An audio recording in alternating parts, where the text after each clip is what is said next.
I want to jump right into our afternoon keynote speaker.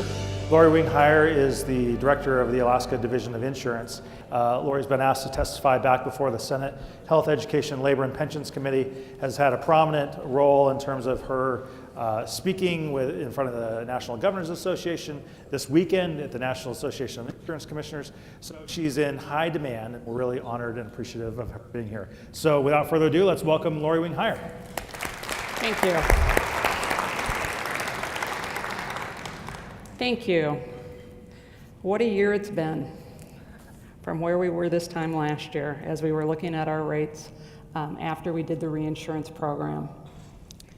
We all know that the cost of health care in Alaska is very high, and access is limited compared to most other states, particularly for specialty services. Low population density and limited health care provider and facility competition in much of Alaska are primary contributors to Alaska's high healthcare cost. With a population of over 738,000 spread across over 570,000 square miles, we have a small population and are the largest and one of the most geographically isolated states in the nation. Access to care has been a challenge in Alaska for a very long time due to our large geographic size, small population, rural population, and insufficient healthcare provider competition. Because of these challenges, common managed care practices such as legislated network adequacy levels, closed network plans, and the development of health maintenance organizations have not been successful. With the highest cost of health care in the nation, Alaska also leads the state in the highest cost of health care insurance and is amongst the highest in workers' compensation. As intended, the Affordable Care Act mandates increased health care insurance enrollment in Alaska. Prior to the ACA's enactment in 2014, Alaska's uninsured population was estimated at approximately 134,000 residents, mostly non-elderly adults. After 2 years of ACA enrollment opportunities, the number of uninsured residents in Alaska was approximately 100,000. Medicaid expansion has further reduced this number, but the uncertainty of the future of the ACA may result in the number of uninsured rising again. The unintended consequences of the ACA was that the already high cost of health insurance in Alaska increased even further. Many Alaskans who do not qualify for an advanced premium tax credit or subsidies are unable to afford plans offered in the individual market.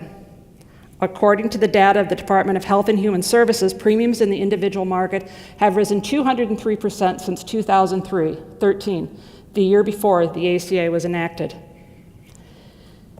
On average, this means that an Alaskan in the individual market who was paying a premium of $344 per month in 2013 is paying $1,041 per month in 2017. The high costs do not only affect those in the individual market. Participants in group markets, employee-sponsored plans, are not eligible to receive subsidies or tax credits to those in the individual market. Even though many Alaskans are covered by an employee-sponsored plan, employer contributions typically do not extend to family members. Therefore, many Alaskan families in the group market are unable to afford employee-sponsored insurance that covers the entire family, leaving spouses, partners, and children uninsured. The ACA was a well-intended piece of legislation that brought insurance to millions of Americans. The expectation was that as provisions of the ACA alleviated insurance underwriting restrictions that previously made it impossible for many people with pre-existing conditions to obtain insurance, those with chronic or severe illnesses would become eligible for insurance again. Through mechanisms such as the advanced premium tax credits and cost-sharing reduction payments, low and moderate income individuals who would not otherwise be able to pay monthly premiums would also be able to obtain health insurance. The insurance market would be stabilized by the 3 R's: risk adjustment, reinsurance, and risk corridor. The idea was that millions would enroll and the premiums generated would support the expenses of the whole. However, this well-intended fundamental concept failed in most states, forcing insurers to either withdraw from state states or increased premiums in the individual market to a point that ACA plans were not affordable. The 3 Rs has had mixed impact on the markets and have not stabilized the ACA as intended, which has also led to some of the turbulence in health insurance markets continue to face. In Alaska, it appeared that premiums could not be increased enough to cover cost of health care. The cost of claims that were being submitted was above the premiums that were being charged. Some estimates indicate that for every $1 in premium, $1.15 was being paid in claims. We saw our individual markets struggle, even with the stability mechanisms of the ACA, and in May of 2016, we lost one of the last 2 insurers in the individual market. To address the critical situation and stabilize the volatile market, last year the Division of Insurance worked with Governor Walker to develop the Alaska Reinsurance Program. HB 374 received overwhelming bipartisan support from the Alaska State Legislature. The Alaska Reinsurance Program, or ARP, is intended to provide stability to the individual health insurance market, mitigating rate increases by removing high-cost claims from the individual health market. By removing high-cost claims from the pool, the benefits of the ARP are shared by the entire individual health insurance market, regardless of income, ACE, age, ethnic group, or any other demographic characteristic. As we anticipated, the program had an immediate impact on the rates in the individual market. Prior to the enactment of the ARP, indications were that the 2017 rate filing would include an increase of close to 40%. After the enactment of the ARP, however, the 2000 individual rates had a moderate average increase of just over 7%. Still, it should be noted that Alaskans who had to switch insurers had a rate increase of close to 35% above what they were paying in 2016. Actuarial modeling indicates that the ARP will continue to help reduce the rates of insurers in Alaska, and thus the premiums charged to Alaskans. The slowing of the growth rate increases and potential for decreases may also draw additional Alaskans into the market. Independent actuarial analysis estimates the ARP will increase enrollment by over 1,600 individuals in 2018. Modeling also indicates that the ARP may attract healthier members to the individual market, further reducing rates. We believe the ARP will encourage competition in the state's insurance markets. There is optimism that in subsequent years there may be interest from other insurers to provide health care plans if the market remains stabilized. If additional companies move into the Alaska individual market, consumers will benefit from competition. HBA 374 amended current statute, expanding the responsibilities of the Alaska Comprehensive Health Insurance Association, or ACHIA, to include the ARP. The legislature appropriated $55 million from various insurance premiums to fund the ARP in 2017. Alaska is using the funds to reimburse the one insurer in the individual market for incurred high-cost claims. The high-risk residents are defined as people who have been diagnosed with one or more of the covered conditions identified in regulation. The insurer still administers the claims. ACHIA receives the state funding, audits the claims request, and upon acceptance of the claim, disperses the fund to the insurer. Due to the state of Alaska's ongoing fiscal concerns, the state legislature gave no assurances that the ARP would be funded beyond 2017, putting the sustainability of the ARP and the stabilization of Alaska's health insurance market in jeopardy if long-term sources of funding were not identified. In early January 2017, Alaska submitted an application to the Department of Health and Human Services and the Department of Treasury for a Section 1332 state innovation waiver.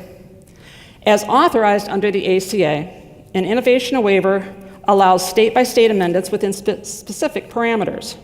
For instance, coverage must be at least as comprehensive and as affordable as what existed prior to the waiver. The number of covered state residents must be comparable, and the scenario must not increase the federal deficit. Alaska's application waived the requirement of a single risk pool and proposed that the federal government provide pass-through funding for a period of 5 years to stabilize the ARP. The pass-through funding is based on the savings generated as a result of the reduction in the advanced premium tax credits. It is estimated that the ARP will save the federal government $51.6 million in 2018. relative to what the tax liability would be absent the program. Premium tax credits associated with the ACA will continue to be based on the federal methodology, but the growth of such payments is slowed by the ARP.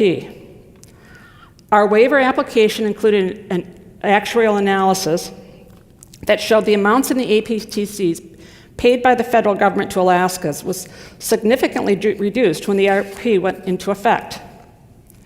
In July, Governor Walker was notified that Alaska's waiver had been approved.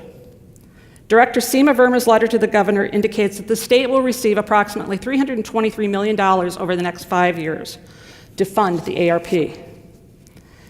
After the federal pass-through funding are accounted for, the state will be responsible for providing approximately 15% of the funding needed to stabilize the individual market.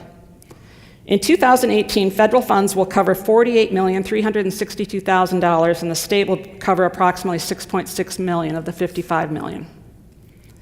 At least in part due to the ARP, Alaska's 2018 premiums are expected to decrease by approximately 20% or more.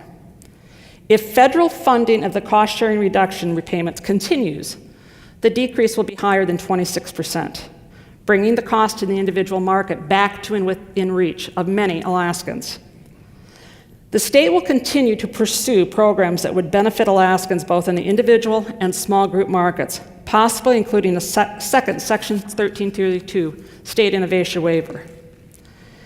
As we work with the Trump administration, our congressional delegation, and other stakeholders, the governor is very committed to affordable and accessible health care to Alaskans.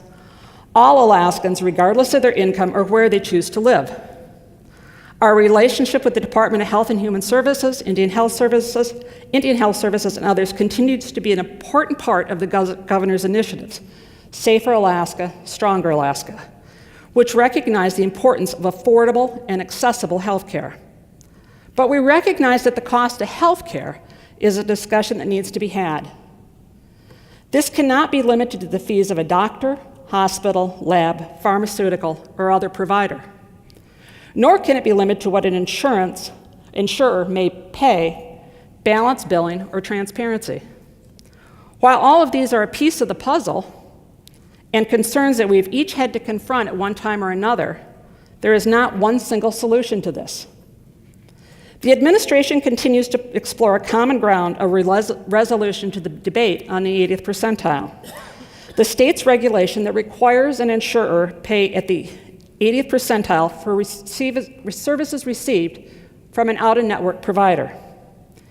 As you might imagine, at our hearing this past January, we had testimony in support and against the regulation. The question we cannot answer at this time is the impact the 80th percentile would have on Alaskans that already pay the highest insurance premiums until balance billing is addressed. Insurers appear to believe that any balanced billing should incentivize providers to contract as in-network providers, and providers appear to want payment to be based on objective information and related to market value. The Division of Insurance has had numerous conversations and 2 presentations at the National Association of Insurance Commissioners with Fair Health to understand their statistics and data that we rely on to accept the usual and customary rates and to determine the 80th percentile. We were surprised to find that our largest insurer does not submit their data to Fair Health, nor necessarily rely on them to determine the 80th percentile when paying claims. This is not a criticism of either the insurer or Fair Health, but a point that the application of the 80th percentile may not be uniformly determined throughout the state. It also means that consumers that rely on Fair Health when determining the cost of health care may not necessarily be receiving data that applies to their health care plan. It is worth noting that a version of the 80th percentile regulation is being considered by some states as an answer to balanced billing. Insurers will tell you that there is a cost to any balanced billing legislation, just as they show cost for the 80th percentile. Again, the question we are still trying to answer is what will provide protection to consumers at the best possible cost.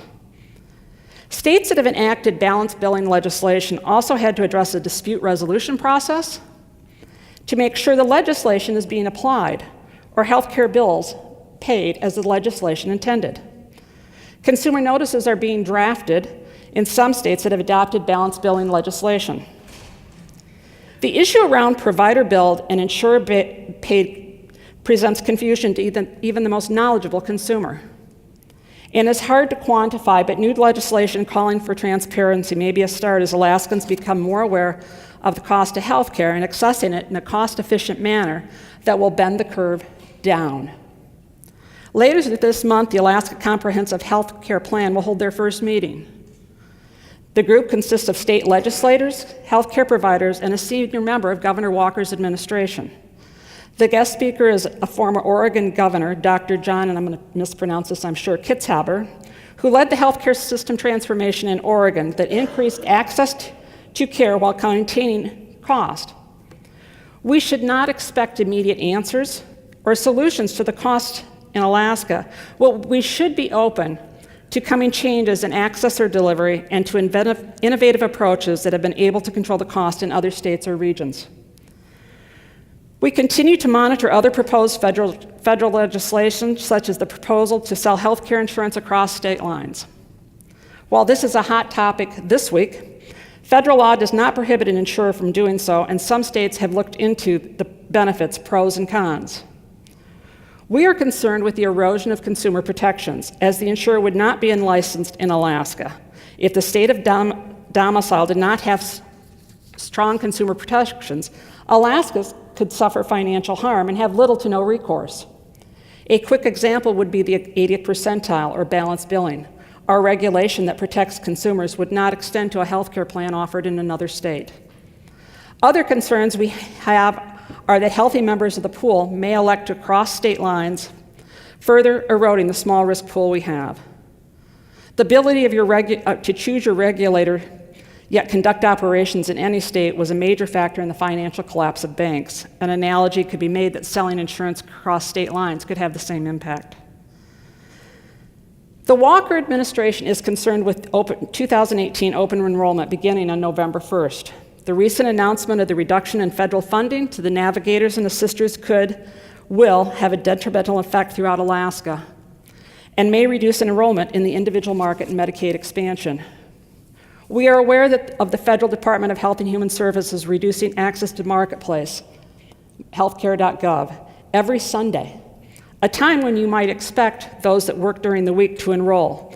It will be unavailable as they perform maintenance. We have spoken to the congressional delegation and senior officials in the Trump administration on possibly performing the maintenance at a time when millions of Americans are not depending on access. We are also cognizant that any rollout campaign for open enrollment will not include the Federal Department of Health and Human Services. I'm headed to Juneau tonight, meeting with Commissioner Laddick, Deputy Commissioner Parity, and the staff to discuss what we can do with our limited resources to effect successful open enrollment. Of course, we are working closely with Commissioner Davidson at the Department of Health and Social Services and her staff, as well as the Governor's office on any course of action we may be able to take. We have urged Congress to not disrupt the health insurance markets, but intend to focus immediately on stabilization. Uncertainty destabilizes the market. Committing to funding the cost-sharing reductions payments through at least 2019 will keep premiums rates from increasing and keep our curve headed in the right direction, down. Our rate filings are approved subject to the funding of CSR, and that's at a decrease of 26.5%. Any decision to not fund the CSR could cause unintended, unfavorable disruptions to insurance markets. The individual and employer mandates keep the market stable. Eliminating the most mandates would most likely result in fewer individuals participating in the market, resulting in a smaller healthcare pool and higher cost to all enrollees. Until a viable alternative is proposed on the national level or via state waivers, the mandates are necessary in the short term. We support collaborative reform developed in consultation with stakeholders that strengthens the markets with a goal of insurance not only being accessible, but affordable. Amendments to the ACA must be carefully vetted to examine whether expectations of the state are reasonable and how the structure of potential programs may adversely impact states. The shifting of program costs to the states, creating undue financial burden, needs to be carefully and thoroughly analyzed for impacts to consumers. Programs that allow states to accommodate the unique needs of their residents, such as the 1332 waivers, are vital to the long-term stability of the insurance markets. Further deliberation on the health insurance tax is needed, in particular, citizens of Alaska that already face extremely high healthcare costs may be unfairly penalized by the current structure of the Cadillac tax. Continuing the Navigator and Assister programs. In rural Alaska and urban Alaska, these programs are vital. Insurance brokers are not always available. We have languages where translation needs to occur so that people understand the benefits or what they may be entitled to. These programs reduce the number of uninsured citizens and maximize market participation. A review of regulations may reveal that some that are unnecessarily burdensome and costly to both medical providers and insurers. The administration is also very interested in coordinated efforts with healthcare providers to address the underlying drivers of healthcare spending, considering all aspects, including pharmaceutical, air ambulance, inpatient, and outpatient services. Last year, Alaska established a healthcare authority feasibility study to begin to look at cost controls. With the support of the federal government, a similar national effort could go a long way towards addressing the underlying market dynamics that are driving unsustainable increases in healthcare costs, but it is important that we recognize that cost control must also begin at the state level. Any decision that is made going forward by Congress, the Trump administration, or here at the state level will affect access to health care, an extremely and deeply personal subject to all Americans. We need to make sure that the end result is better access to health care, and that means affordable. We all want a safer Alaska and a stronger Alaska. Thank you.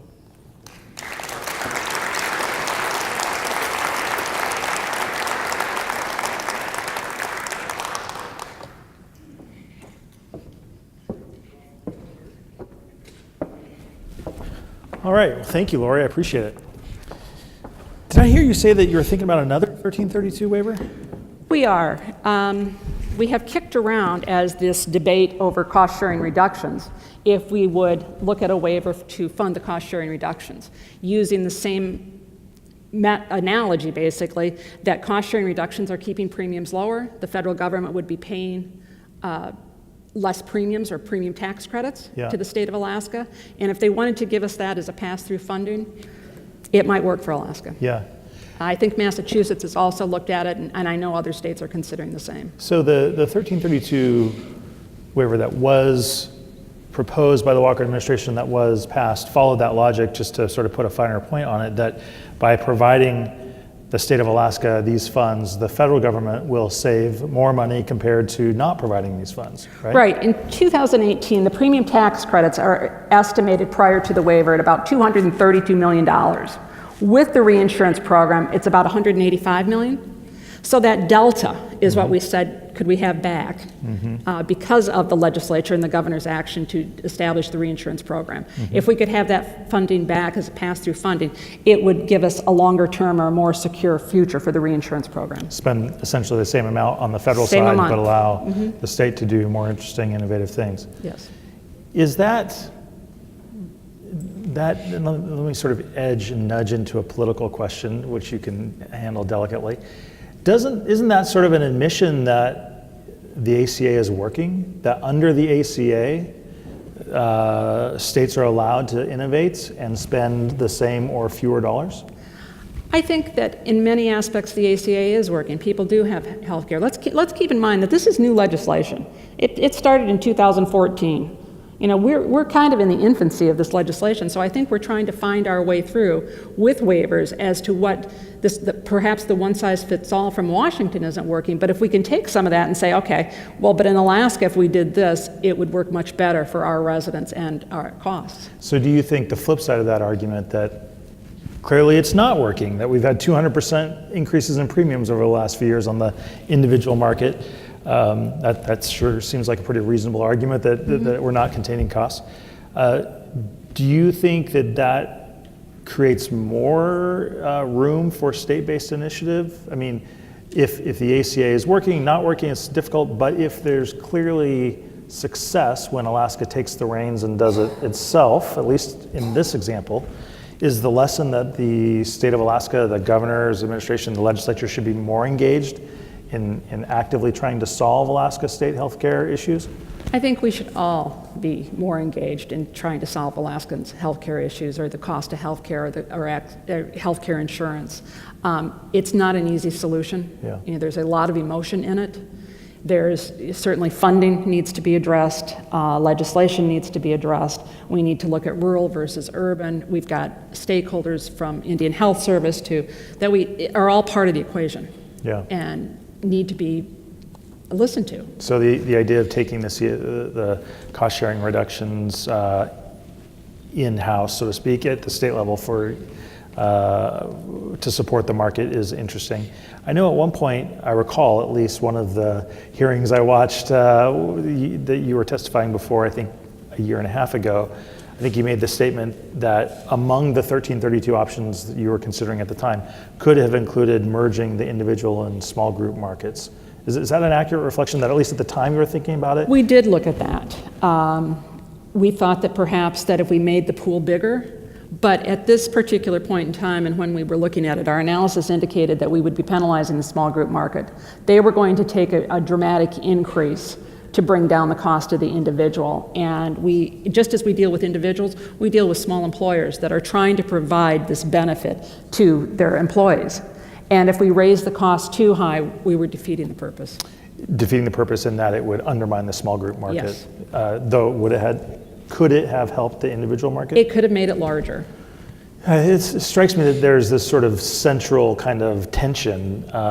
If you break down some of these lines of business and you broaden the risk pool, it might stabilize things generally, right? We could maybe merge into Medicaid and at least the individual market. That's a very similar demographic cohort, the individual market and Medicaid.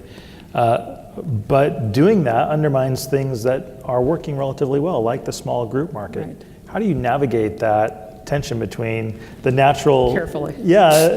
Interest in expanding the risk pool, but trying to protect what's working? Well, and I think that's the point, that if we can get the individual market down to where it is affordable and that it would make sense to merge the two.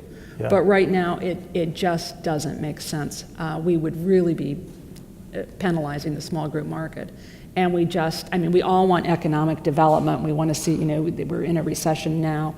And if we penalize them even further by increasing their healthcare costs 3 times what it is, right, we have not accomplished anything. It's not helping the small group market. It's not. So I know that's your lane of the commercial space, but let me sort of ask the same question with a different lane, which is, what about merging the individual market with the Medicaid space and asking for a 1332 waiver that might take those premium support dollars and those CSRs and funding some sort of expansion of the Medicaid benefit into the individual market? Well, it has certainly been discussed. The governor has a senior healthcare team, and we have certainly looked at things of if we merged it, and how would the funding work, the federal funding and the state funding, and who would administer it, and what groups are in and what groups are out, and should the state plan go in? I mean, how can we fund this? Because when you look at the state of Alaska, and particularly at our fiscal, you've got the state employees of various, regardless of who you are in the state. Then you've got the programs we support, and now we have the individual market and the small group. So how much of that can we combine for economic savings that are going to benefit all the groups? And and in that, you've also got providers that you've got to talk to, because right now they're being compensated on different fee schedules. You've got the Medicaid schedule, you've got negotiated rates, and then you've got some that are out of pocket. So you've got to work with your providers too to make this work. It's not just, unfortunately, it's not an answer that we can just flip a switch and we'll all be in one pool and agree that the cost is this. There's a lot of talk that needs to be done yet. Is there a horizon point that is called success? In other words, is there a target destination, or is it really you just sort of take the incremental wins when you get it? I mean, when you said 26.5% premium decrease, sure seems like a Herculean win and a big win, and one that I think everybody deserves praise for, because it's a bipartisan effort, federal, state. On the other hand, critics would say, look, 26 is not 200, and we've already gone up 200% plus. And so to get back to where maybe we were is, it's going to take a lot of effort and probably not feasible. What do you think? It's going to take a lot of effort, and we have to take our wins one day at a time. Yeah. And certainly our hope is that we can have a healthy provider community. I mean, no one wants to go back to the days where we absolutely had to go outside to receive treatment. You know, we like to see we like to see the number of specialists that Alaska has become. We like to see, you know, the number of providers that are available. So we've got to talk to they have got to be a part of the equation.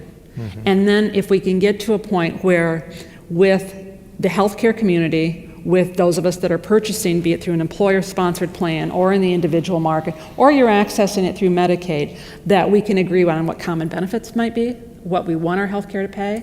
Yeah, we could get there at some point. But when we have these discussions, I mean, even accessing, we have a lot of people who think their primary care is ER. Yeah. And so I think some of this is almost a generational of how we access healthcare. It is not an overnight fix, but so you kind of have to take baby steps with it. So one of the lessons that we heard about from Curtis Thayer and others about the state employees and retirees market is that with a little more, I think, sophisticated network management, a little more sophisticated consumer patient engagement, and maybe some benefit redesign, that there have been savings of $1 million plus in that cohort. Alaska is, generally speaking, not a market with a lot of care coordination. I think that's a relative understatement. How do we get to increased care coordination in the commercial space if we have an 80th percentile rule that effectively mitigates against the need for contracting? We struggle with this because we have providers who do not want to contract for whatever reason. But we also, when we look at consumers call and they receive a balanced billing, and usually when they call, they're calling from a plan that we don't regulate. The Division of Insurance, after all is said and done, regulates about 15% of Alaskans. The rest of them are either in a self-insured plan or a plan that is actually under the regulation of the Federal Department of Labor. It's not the Division of Insurance.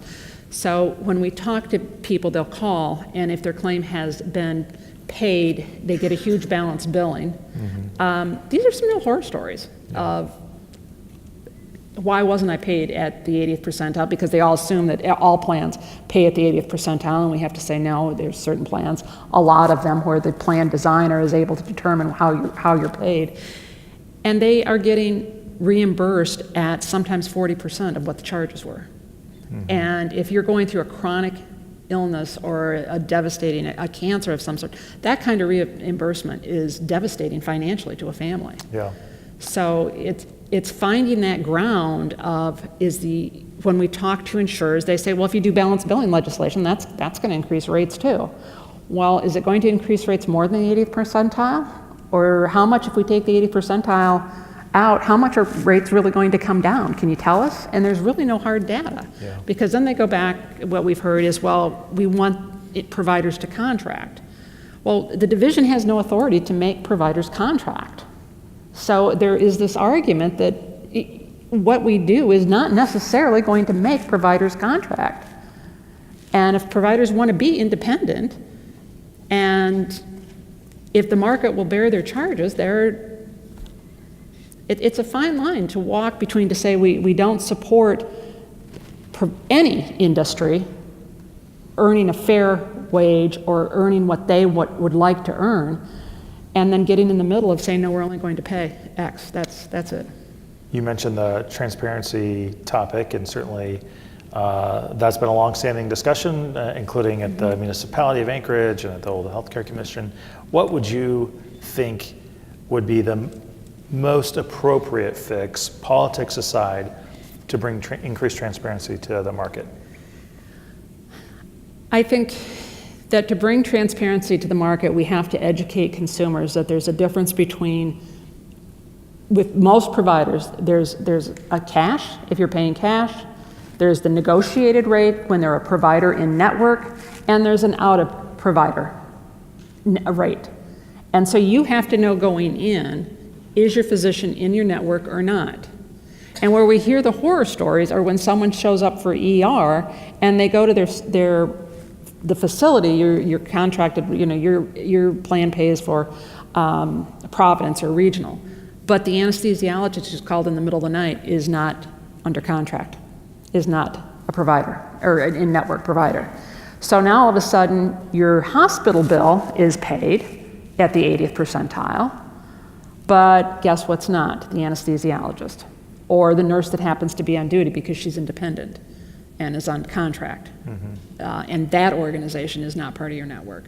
So there's these layers of how do you explain to a consumer when in some cases it's a very emotional time because it's your child or your spouse or what have you that's seeking emergency services that wait, you gotta stop and ask the anesthesiologist, are you under contract?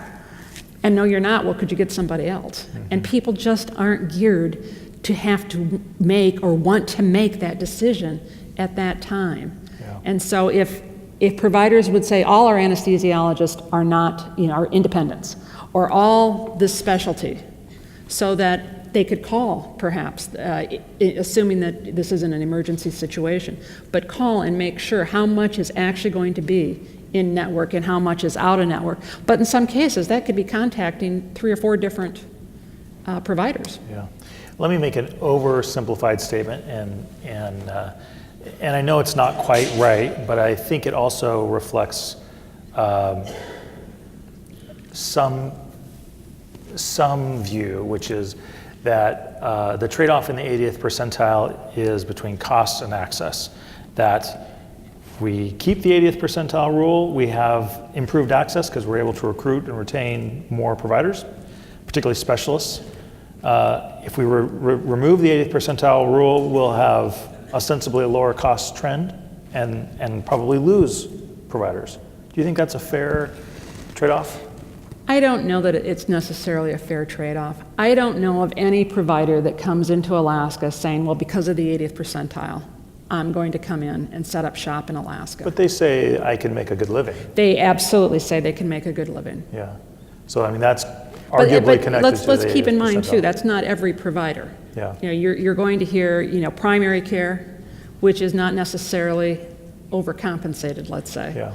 And then you have your specialties. And the issue is in the specialties, or what we have seen, of where the cost, where the insurers will tell us that where you're looking is in your specialty providers. So let me make another oversimplified statement. That the department raised the issue of the 80th percentile, held public hearings, got a lot of emotional mixed feedback at best, but a number of opponents to the idea of changing that rule. And that while this is an administrative rule and that the administration can change it on their own, that it is so politically fraught, it's probably best left to the legislature to change.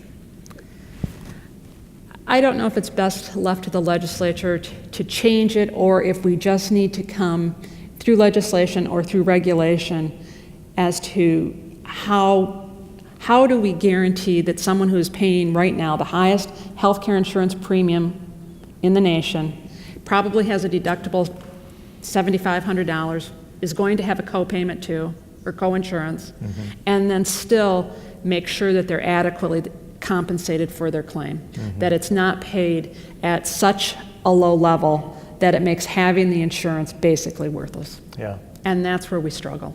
Yeah. Are we going to get a second plan on the individual market anytime soon? I would have told you a few months ago that I would expect somebody in 2019. I think right now it's dependent upon what happens in DC. In 2019 or 2018? 2019. Yeah. We won't have anybody for 2018. Not now, but no. A few months ago, no way either. No, I did. Yeah. I did not expect to see anybody in 2018. We were hopeful for 2019, Yeah. but I think a lot of it is going to depend on what happens in Washington. Let me sort of make another statement. You can tell me whether you think this is accurate. The instability and lack of predictability out of Washington, D.C., and particularly the Trump administration is harmful to Alaska healthcare. Yes. Unequivocally. Well, I think that anytime you have uncertainty, even if it's with the best of intentions of approving the ACA, not knowing our cost sharing reductions right now are being funded on a month-to-month basis. So that type of instability just creates uncertainty with insurers, uncertainty with consumers. We're concerned that because of the publicity and all the conversations and stuff about the Affordable Care Act and where it's going, that we'll see even a decrease in enrollment because people are concerned that, well, I'm not going to get a premium tax credit. I read that they were taking them away, and I can't have cost sharing reductions. I read they were taking it away, and we can't even tell them at the division that at this point, at 2018, they're going to be funded. So you should enroll because this is what your premium is going to be, and this is how much you can expect to pay out of pocket. We cannot give that certainty to one consumer at this point. Let me make another declaratory, oversimplified statement and see if you agree with this. If the CSRs are not funded at any point, the Alaska individual market will collapse. I think we will always have an individual market. We did before. I think what's going to happen is we're going to have a lot of people who just cannot afford it, and we're going to have a lot of people receiving uncompensated care. Yeah, interesting. Last question, what counsel or advice would you give to this community that is trying to navigate the healthcare sector in a time of, boy, really incredible unpredictability? I think we all have to be open to change. I don't think that the Affordable Care Act is going to continue the way it is. We're hopeful that our involvement in DC, and we have been very involved with the congressional administration this entire year, that it will be better for Alaskans. Now, that doesn't mean it's going to be the same, and it might mean there's a period where it hurts a little, because we're not going to have everything funded to the level it is today, or we may see some changes in benefits, or we may see other changes that hurt a little. But I think in the end, we hope that it's a better product and that it is accessible and affordable. Yeah. And that's our end goal, but I think we've got some work to do. Lori, thank you very much for joining us. Thank you. Let's give a round of applause.